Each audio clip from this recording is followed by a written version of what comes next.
You won't believe what happened on Reddit today. My husband, 32-year-old man, just told me 28-year-old woman he's in love with another woman he met online. And I have to sit here and pretend I don't know that woman is me. Our marriage has been on life support for about a year. Liam became distant, cold. All his free time was spent on his PC, playing an online RPG. He'd barely look at me, but he'd laugh and chat with his online friends for hours. I felt like a ghost in my own home. I missed the man who used to talk to me about his dreams, his fears, everything. So 3 months ago, I did something desperate. I created a fake profile. I called her Serafina. I designed her to be his perfect woman, a witty, confident healer class who understood all the gaming jargon and thought his obsession with building digital empires was fascinating. It worked almost instantly. Liam started messaging Serafina every night. He told her things he hadn't told me in years. He complained about his stressful job, about his wife who doesn't get him anymore. Hearing him type those words while I was sitting in the next room felt like a punch to the gut, but I was also addicted. I was finally getting the emotional intimacy I craved, even if it was through a lie. The lines started blurring last month. He used money from our joint account to send Serafina a $50 digital gift card for her birthday. He called her his soulmate in a late-night message. Tonight, he sat me down on the couch, his eyes full of tears. "I can't do this anymore," he said. "I've met someone. Her name is Serafina, and she just understands me." He's in the bedroom, packing a bag right now. He's planning on staying at his brother's place while he figures out how to start a new life, hoping one day to meet the pixelated woman who has stolen his heart. I created a monster to feel closer to my husband, and now that monster is destroying my marriage from the inside out. I'm just sitting here, frozen. Do I let him walk out that door to chase a ghost I created? Or do I tell him the truth and completely humiliate the man I still love? What do I even do? What do you think? Let me know in the comments. You won't believe what happened on Reddit today. My boyfriend left me stranded in a foreign country because I refused to share the insurance money from our stolen passports. I, 26-year-old woman, and my boyfriend, Leo, 28-year-old man, were on the last leg of a 2-month backpacking trip through Europe. We were staying in a cheap 6-bed dorm in Lisbon to save money. The vibe was fine, except for this one guy, Marco, who was a little too friendly. He kept asking Leo about his camera gear and how much our stuff was worth. It gave me the creeps, but Leo just said he was being nice. 2 days ago, we came back from a day trip to Sintra to find our lockers pried open. Everything was gone. My laptop, Leo's expensive camera, our emergency stash of €500, and worst of all, our passports. I was having a full-blown panic attack, but Marco was immediately there, being overly sympathetic. "This is horrible. The thieves in this city are animals," he said, putting a hand on Leo's shoulder. That night, I couldn't sleep. I went to the common room to start the travel insurance claim, which was thankfully in my name. I saw Marco's phone charging, and it lit up with a message preview. I know it's wrong, but I glanced at it. The message was in Portuguese, but I saw 2 words I knew: Leo's name and camera. My blood ran cold. I quietly used Google Translate on the screen. The message said, "Leo gets his half when the camera sells. Don't message me again." I felt like I was going to throw up. I went back to the room, woke Leo up, and dragged him into the hall. I showed him a screenshot I took. He completely broke down. He confessed he'd lost a big chunk of our savings gambling online and was desperate. He'd arranged for Marco to steal his camera so he could get quick cash, but Marco took everything and double-crossed him. The insurance payout for everything is about $4,000. Leo begged me to split it with him. He kept saying, "It'll make us whole. It's our money, we can just go home and forget this." I looked at him in disgust. He conspired with a stranger, faked a violent robbery, and got us stranded without passports over a camera. I told him no. I said I was using the insurance money to replace my laptop, my stolen cash, and to get an emergency passport and a flight home. He could figure out his own mess. He exploded, calling me a cold, selfish bitch for abandoning him at his lowest point. The next morning, he was gone. He used the last of our joint account money to book himself a flight, leaving me with basically nothing until the insurance comes through. I'm at the embassy now, trying to sort this out. Was I wrong to keep all the insurance money for myself?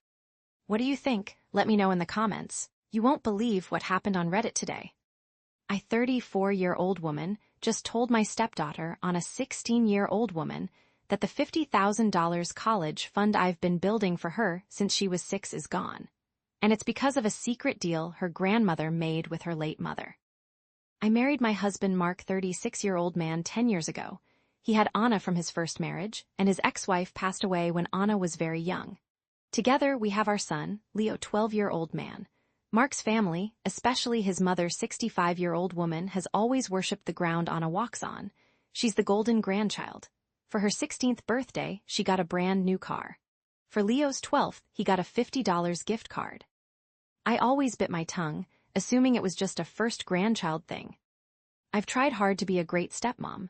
Since I make a good salary, I opened a high-yield savings account for Anna's college fund when I first married Mark, contributing consistently.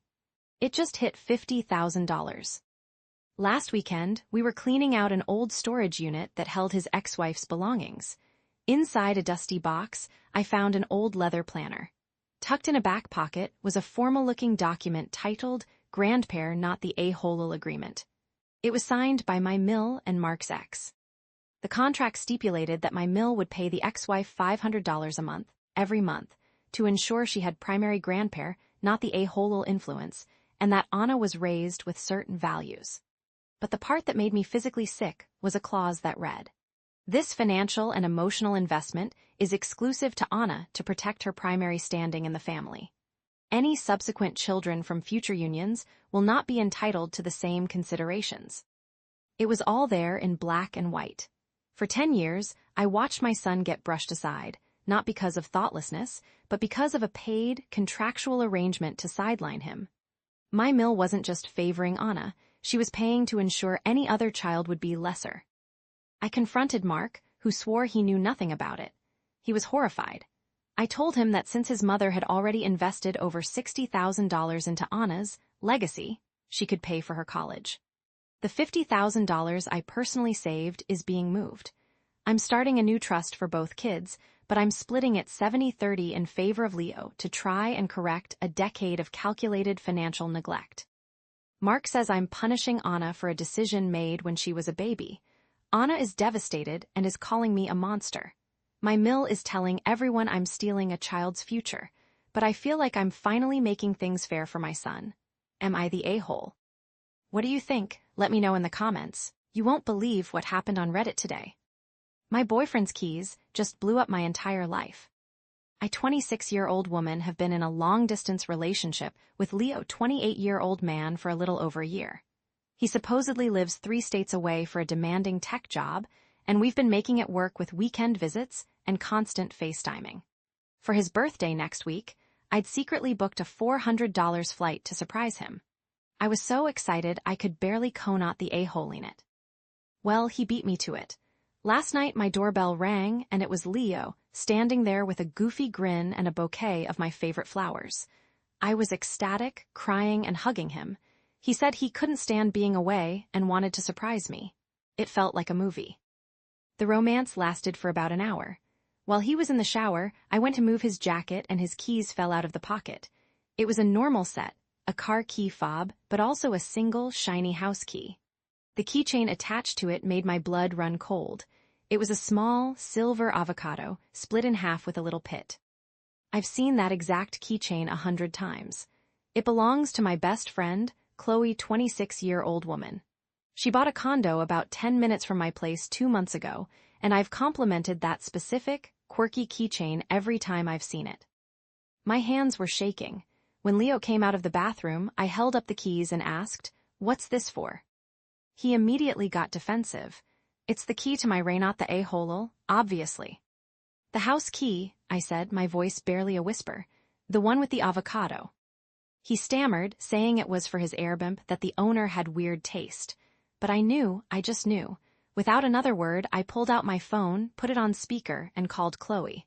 Leo's face went white. "Hey," Chloe answered cheerfully. "What's up?" "Quick weird question," I said, my eyes locked on Leo. "What's that keychain on your new condo key look like again?" There was a pause. "Oh, the little silver avocado. It's so cute, right? Leo actually got it for me as a housewarming gift. Speaking of, is he still surprising you tonight? The line went dead because I hung up. The silence in my apartment was deafening. He's been living 10 minutes away, with my best friend, for at least 2 months, all while I was planning my future with a man who was a ghost.